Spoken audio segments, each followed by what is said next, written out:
बिस्मिल्लाहिर्रहमानिर्रहीम। अस्सलामु अलैकुम वरहमतुल्लाहि वबरकातुहू।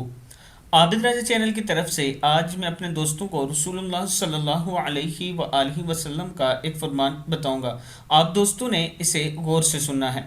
रसूलुल्लाह सल्लल्लाहु अलैहि व आलिहि वसल्लम ने इरशाद फरमाया, तीन आदमियों की दुआ इनके सर से एक बालिश भी ऊपर नहीं जाती।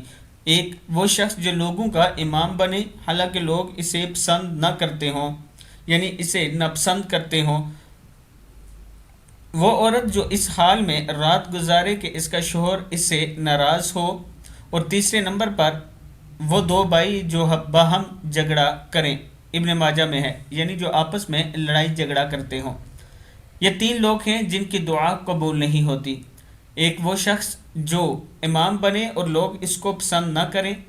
वो औरत जिसका शोहर नाराज़ हो और रात गुजर जाए। वो दो भाई जो आपस में लड़ते हों। इब्न माजा की हदीस है। मैं अपने दोस्तों से गुजारिश करूंगा कि इस पर आप दोस्तों ने ज़रूर अमल करना है और इन तीनों बुराइयों से बचना है। अस्सलामु अलैकुम वरहमतुल्लाहि वबरकातुहू।